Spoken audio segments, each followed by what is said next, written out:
Hello student, आज हम आपका 10th क्लास मैथमेटिक्स जो कि अग्रवाल का अनसॉल्व्ड पेपर है उसका सेट नंबर 6D है और उसका क्वेश्चन नंबर 4 ले रहे हैं।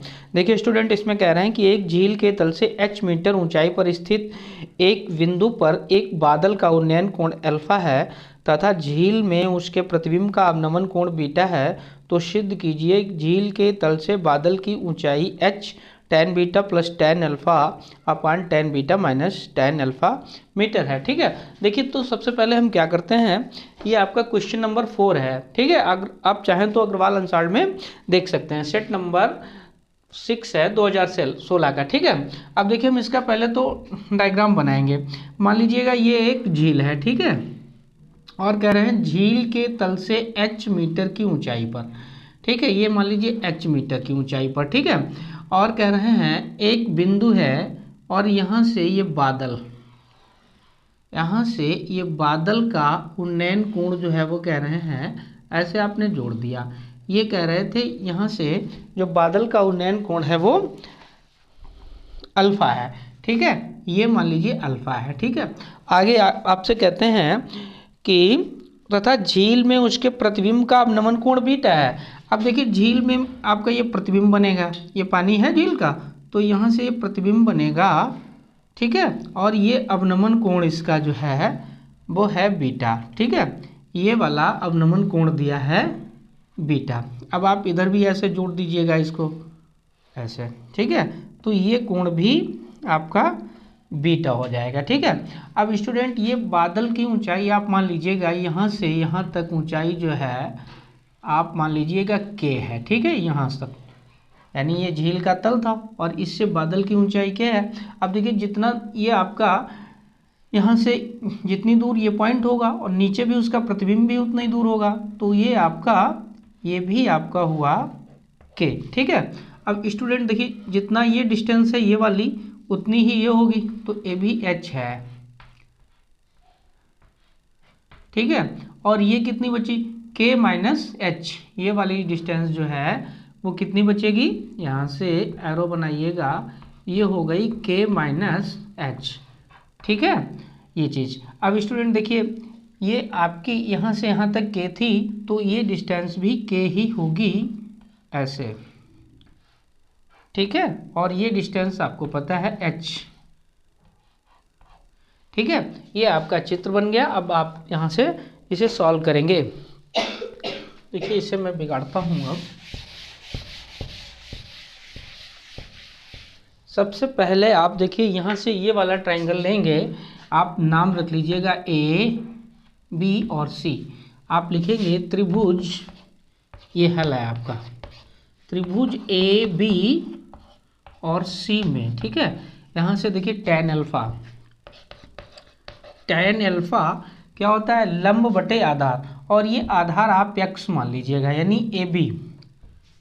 ऐसे चलो AB लिखना है तो AB ही लिख लीजिएगा।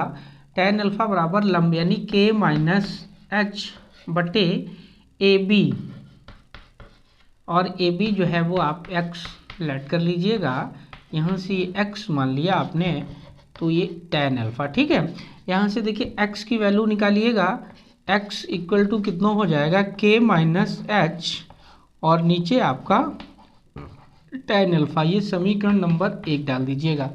फिर आप इधर आ जाइएगा त्रिभुज A और यहाँ से ये M और ये P, ऐसे AMP में, त्रिभुज AMP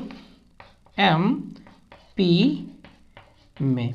यहाँ से देखिए स्टूडेंट tan बीटा आप लीजिएगा, tan बीटा इक्वल टू क्या होगा, अब देखिए इस वाले एंगल के लिए लंब होगा, तो ये क्या हो जाएगा h प्लस k बटे MP कीजिए। अब देखिए यहाँ से जितना MP होगा उतना ये होगा उतना ही होगा, यानी चाहे तो आप MP लिख लीजिएगा, और यहाँ से देखिए tan बीटा बराबर h प्लस k, और ये MP, अब यहाँ से देखिए आप AB ही लिख लीजिएगा, AB इधर शो कर दीजिएगा, MP बराबर AB। ठीक है, ये आपका दिया, तो हमने क्या किया MP की जगह AB लिख दिया। अब आप AB की जगह x लिख सकते हैं, h प्लस k और ये x, और इधर आपका है tan बीटा। ठीक है, अब देखिए इसे हम रफ कर रहे हैं, यहाँ से देखो इसको रफ करके आगे बढ़ाते हैं। यहाँ से देखिए x की वैल्यू निकालिएगा, x इक्वल टू होगा आपका h प्लस के, और ये नीचे आ जाएगा tan बीटा। इसे समीकरण नंबर 2 डाल दीजिएगा।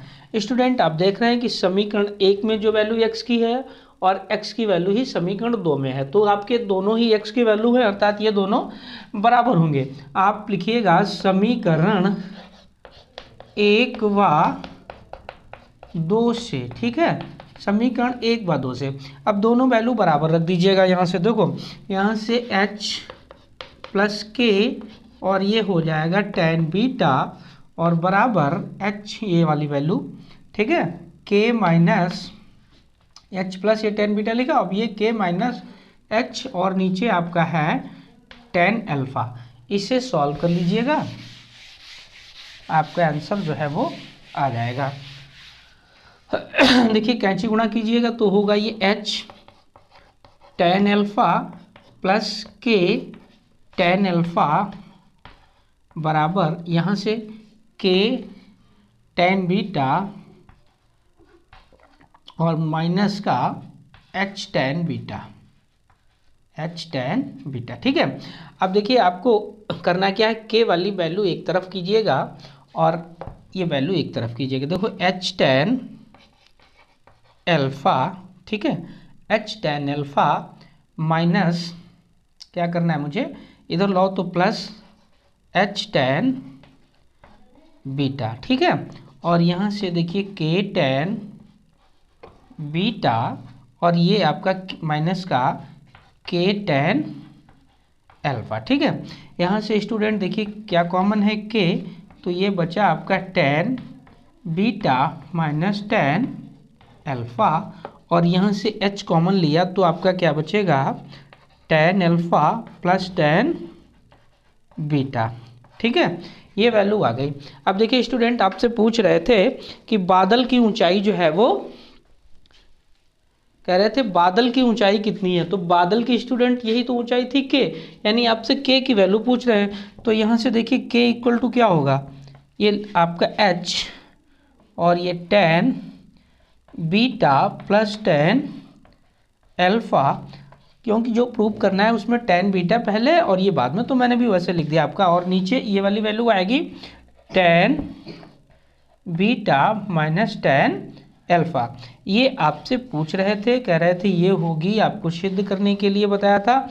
तो स्टूडेंट आपका जो सिद्ध करना था वो आ चुका है। स्टूडेंट वीडियो आपको कैसा लगा कमेंट में बताइएगा, और अगर यदि कहीं पे कोई प्रॉब्लम है तो आप मुझे कमेंट जरूर कीजिएगा। यदि चैनल पे पहली बार है तो चैनल को सब्सक्राइब करना मत भूलिएगा, और इसी के साथ फिर मिलेंगे अगले वीडियो में। तब तक के लिए जय हिंद, जय भारत।